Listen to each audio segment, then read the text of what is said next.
நிகழ்ச்சியோடைய தலைப்பு tribute to TMS அப்படின்னு தலைப்பு கொடுத்துருந்தாங்க. டிஎம்எஸ் ஐயா காலமான பிறகு அவருக்குன்னு ஒரு நிகழ்ச்சி செய்யணும் அப்படின்னு சொல்லி. அப்போ எம்எஸ்பி வந்திருந்தார், எல் ராகவன் வந்திருந்தாங்க, இப்போது எம்என் ராஜவெல்லாம் வந்திருந்தாங்க. இப்போது பட்டாளம், அப்புறம் டிஎல் மகாராஜன் வந்திருந்தார். இவங்கெல்லாம் வந்து நிகழ்ச்சி பார்க்குறதுக்கோ கேட்குறதுக்கு தான். அதில் வந்து பங்கு எடுத்துக்கல. சவுந்தரராஜனுடைய மகன் மட்டும்தான் அதில் பங்கு. அப்புறம் சுசீலா இருந்தாங்க. ஸோ இதில் போகும்போது தான் எனக்கு ஒரு வாய்ப்பு கொடுத்தாங்க. ஆனால் என்ன பாடல் பாட போகிறேன்னு தெரியுது. அங்கே போய் முதல்ல வந்து கேட்டாங்க. சிவகுரு சொன்னார், சார் நான் வந்து நீ உனக்கு என்று நிகரானவன் பாட போகிறேன் அப்படின்னு. அப்போது யார் சார் அதுக்கு ஜதி போடுறது? இப்போ இங்கே ஜதி போடுறதும் பெரிய சிக்கல். பேசாமல் நீங்களே போட்டுருங்களேன். நானா அப்படின்னு நீங்கள் தான் போடணும். ஒரு ஒத்திகை பார்க்கலாம் அப்படின்னு சொல்லி பார்க்கும்போது முடிஞ்ச கையை விட இந்த ஒத்திகையில் டிஎல் சார் வந்து ஐயோ நல்லா இருக்கியா, நீங்களே பாடியிருக்கியா, நல்லா இருக்கும் அப்படின்னு சொல்லி ஆதரவு கொடுத்துட்டாரு. அன்றைக்கு இரவு அந்த பாடல் நல்ல மாதிரி அரங்கேற்றமாச்சு. அப்புறம் மறுநாள் இன்னும் 2 பாடல்கள். அது என்ன என்ன ஜதி போட்டிங்க எப்படிங்க? அதில் வந்து இப்போ சௌந்தரராஜன் பாடுறாரு, துதி பாடும் பசனி பனி பப மக மக சகம துதி பாடும் தாக்கிட்ட தாக்கிட்ட தாக்கிட்ட தாக்கிட்ட திருக்கண என்றெல்லாம் அந்த ஜதி ஏட்டே விட்டுட்டாங்க. அது நல்லா அமைஞ்சது. நிறைய அன்பர்கள் அந்த நிகழ்ச்சி பார்க்க வந்திருந்தாங்க. மறுநாள் 2 பாடல்கள். அப்போது வென்றிடுவேன் நாதத்தால் வென்றிடுவேன் அது சிவகுரு பாடிட்டாங்க. வர்றாரு அவர் பாடிட்டு வரும்போது, சிவகுரு சார் இது யார் கூட பாட போகிறீங்க அப்படின்னு. யார் கூட பாடுறதுன்னு தெரியலையா, சோழன் கூட பாட ஆசையாக இருக்குது, ஆனால் சோழன் ஏற்றுக்க மாட்டுறாரு, நான் என்ன செய்கிறது? சரி நான் போய் பேசி பார்க்குறத சோழன்கிட்ட. பத்திரம்யா கை அவர் பேசும்போது கை கொஞ்சம் ஓங்கிரும். பரவாயில்ல சிவகுரு சார், அல்ல கை ஓங்கிறதெல்லாம் அதெல்லாம் பரவாயில்ல அப்படின்னு போய் அப்புறம் அவர்கிட்ட பேசும்போது இவ்வளோ சொல்லி பார்த்துட்டேன். உங்களை வந்து மலேசிய சீர்காழியார்னு சொல்கிறாங்க, நீங்கள் பாடினா நல்லாயிருக்கும். அவரை மலேசியா டிஎம்எஸ்ன்னு சொல்கிறாங்க, இப்போ அவர் பாடினா நல்லாயிருக்கும். ஏன் பாட மாட்டேறீங்க அவர் கூட? அவன் கூட எல்லாம் நான் பாட மாட்டேன் அப்படின்னு சொல்லி ரொம்ப இதுபடி என்ன செய்யறது இது சோழன் சார் எனக்கே புரியல. எனக்கு இருக்கிற கடைசி யுக்தி உங்கள் தோல் அதெல்லாம் தொடாத நீ, அதெல்லாம் வேணாம், இதுக்கு மேலெல்லாம் அப்பீல் கிடையாது, போய் அவர்கிட்ட சொல்லு நான் பாட மாட்டேன் அப்படின்னு.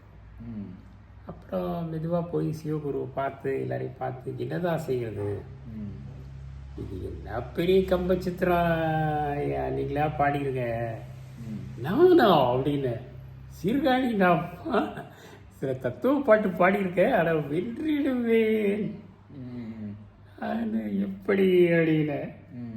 இல்லை எனக்கு கொஞ்சம் ஒத்திகையெல்லாம் தேவைப்படும், பரவாயில்ல எடுத்துக்கங்க, ஒத்திகை செஞ்சுட்டு நம்ம தேநீர்லாம் முடிஞ்ச பிறகு அப்புறம் செய்யலாமே ஒரு பாடல். அப்புறம் தேநீர்லாம் முடிஞ்ச அப்புறம் செய்து எல்லாருக்கும் பிடிச்சிருந்துச்சு. அன்று இரவு அதை பாட வென்றிடுவேன் நல்லா இருந்தது. அந்த பைரவி துளைவன் பாதம் பணிந்து உன்னை வென்றிடுவேன் உன்னை வென்றிடுவேன். அப்புறம் அந்த சொரம்லாம் ரொம்ப நல்லா இருந்துச்சு. தப மகரி சரி மபத மபதபதா சமம்மா சமகசா நீ தனி சமகசா சமம்மா நீ சமம்மா என்றெல்லாம் வரும். ம். இது ராகமாளிகை இல்லையா? ராகமாளிகை. அப்புறம் இந்த சுரம் பாடுறதெல்லாம் இது. ஆனால் இதில் வந்து சீர்காழி ரொம்ப நையாண்டி பண்ணிடுவார் சவுந்தரராஜனை. பாடல் முடிஞ்சோடனே போய் மெதுவா சிவகுரு அவரை போய் கேட்டு படிச்சுக்கிடும். பாட்டில்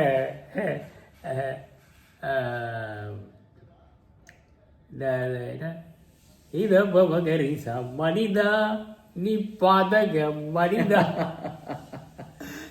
என்னெல்லாம் போய் உங்களை கொஞ்சம் நான் ஏடி பண்ணிட்டேன் மன்னிச்சுக்கிடும். இது பாட்டு தான் பரவாயில்ல விட்டுருங்க. அது மாதிரி ஒரு இது. அப்புறம் அதை விட என்ன அந்த எஸ்ரோவில் ட்ரிபியூட் டு சௌந்தரராஜன் நிகழ்ச்சியில் ஒரு பெரிய திகில் ஏற்பட்டுருச்சு எனக்கு.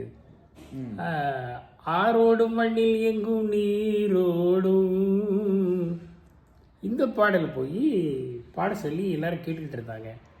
அத்தனை டிஎம்எஸ் இருக்கும்போது கடைசியில் தயாரிப்பாளர் மெல்ல வந்து, அண்ணே நீங்கள் பாடுங்க. என்ன பாட்டு? ஆரோடும். ஆரோடுமா? இங்கே இவ்வளோ டிஎம்எஸ் இருக்காங்க, நான் போய் ஆரோடும் பண்ணிங்களா? சரியா வருமா அப்படின்னு. அதெல்லாம் வரும்ண்ணே, நீ பாடுங்கண்ணே. அவங்க அங்கே சண்டை சச்சரவு தானே கொண்டு வர ஆசைப்படுறாருங்க. உங்களுக்கு அது ஒரு பெரிய பாக்கியமாக சவுந்தரராஜன் பாட்டை வந்து பாடுறதுக்கு ஒரு பாக்கியமாக உங்களுக்கு கிடைச்சின்னு சொல்லி பாடுங்க என்கிட்டாரு. அப்போது என் கூட சோழன் அந்த சீர்காழியோடைய இது, மண்ணிலே தங்கம் உண்டு மணியும் உண்டு வைரம் உண்டு பாடுவார். அப்புறம் பிரீட்டோ கொண்டு வந்து சேர்த்தாங்க ஸ்ரீனிவாசுக்கு. சேராத செல்வம் இன்று சேராதோ அது பாடினார் அவர். அப்போது அந்த பாடல் ஒளிப்பதிவு செய்யும்போது ரொம்ப ஒரு பெரிய எனக்கு கொஞ்சம் திகிலாக தான் இருந்தது. ஏன்னா சவுந்தரராஜனுக்குன்னு இங்கே நிறைய கலைஞர்கள் இருக்கும்போது எப்படி நான் இதுக்குள்ளே போடுறேன். ஆரோடும் வண்டில் முடிஞ்ச உடனே அப்புறம் ஒரு பொண்ணு 2 பாடல் ஒத்திகைக்கு திடீர்னு ஏற்றம் வந்துருச்சு. அவங்க பாரதி சர்மாவுடைய மக. ஸோ அங்கிள் எனக்கு அந்த பாட்டு வேணும் அங்கிள். ஆகாய பந்தலிலே யார் கூட ஒத்திய உங்க கூட ஒத்திகை பாட்டிக்கிறேன், சிவகுரு கூட பாடிக்கிறேன். ஓ இப்படி வேற இருக்கா, சரி சரி செய்துக்கலாம். அப்புறம் செய்தோட அங்கிள் ரொம்ப நன்றி, நல்லா இருந்துச்சு. அப்புறம் இன்னொரு பாடல், ஆடாத மனமும் உண்டோ நடையலங்காரமும் அழகு சிங்காரமும் கண்டு ஆடாத மனமும் உண்டோ.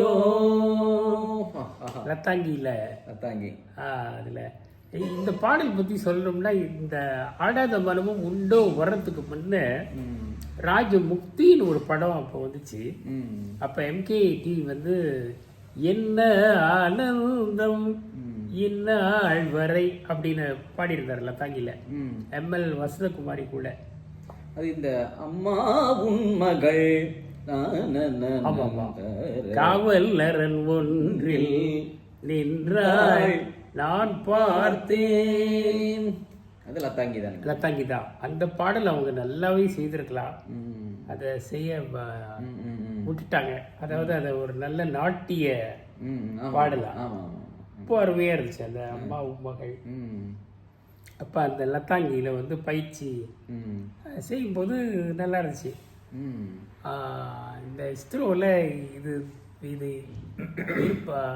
ஒரு ஒரு பெரிய ஒரு ஒரு ஆச்சரியத்தை ஏற்படுத்திருச்சு. இன்னொரு பாடல் சொன்னீங்க லத்தாங்கியில்.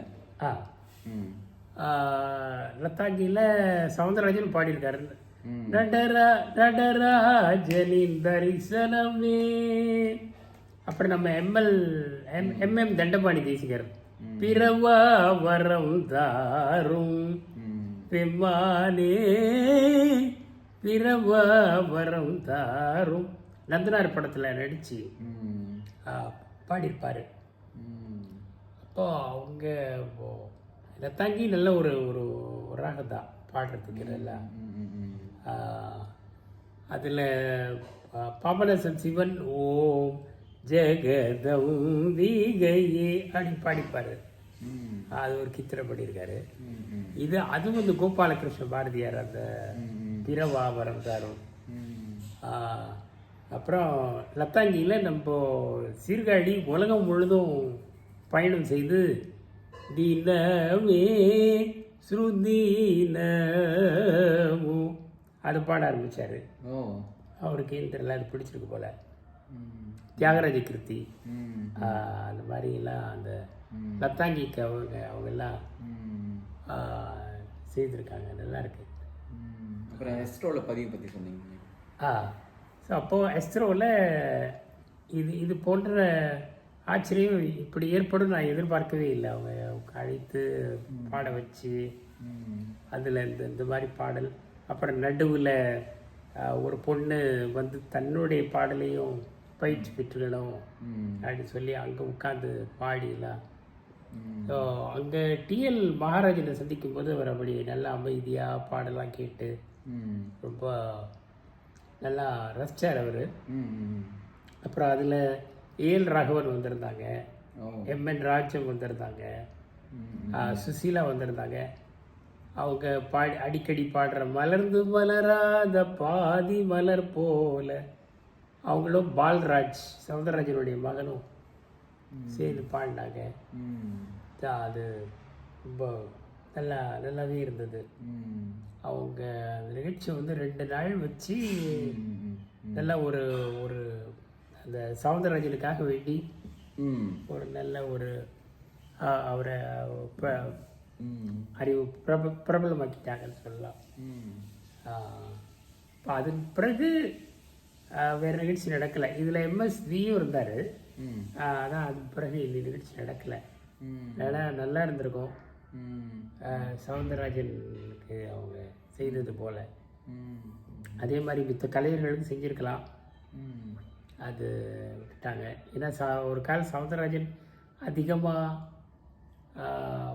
பாடல்கள் பாடியதுனாலேயோ, அப்புறம் அவரை வந்து செல்லமாக சவுண்ட்ராஜன் என்ன சொல்லுவாங்க, அது ஒரு காரணமாக இருக்கலாம். அதெல்லாம் அந்த மாதிரிலாம் பாடியிருக்காரு அது சவுந்தரராஜன்.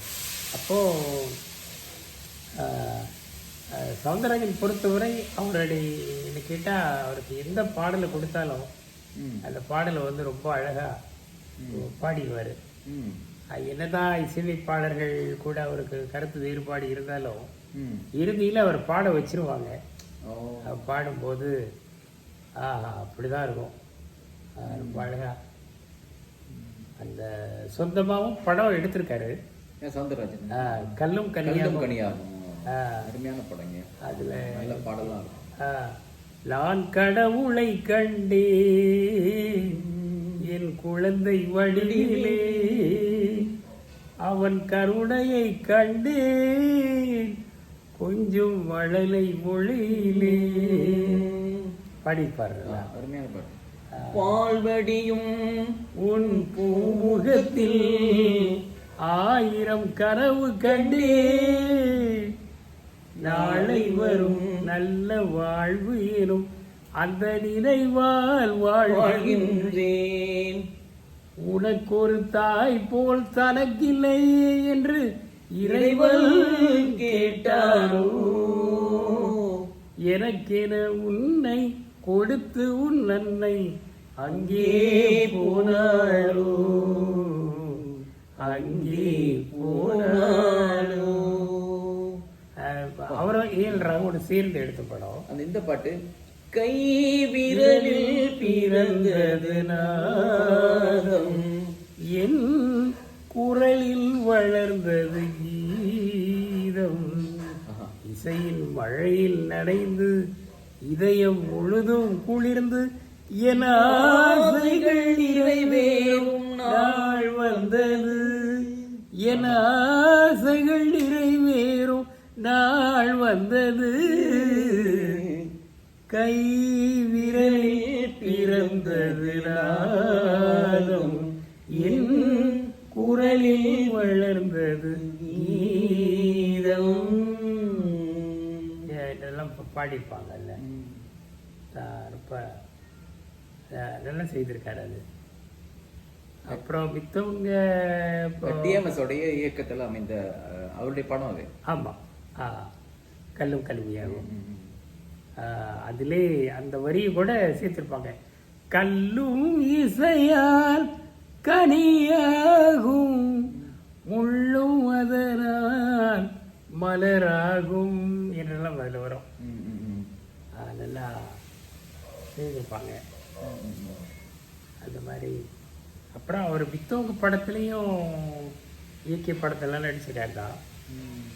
ஆனால் இது நல்லா அமைஞ்சிருக்கு.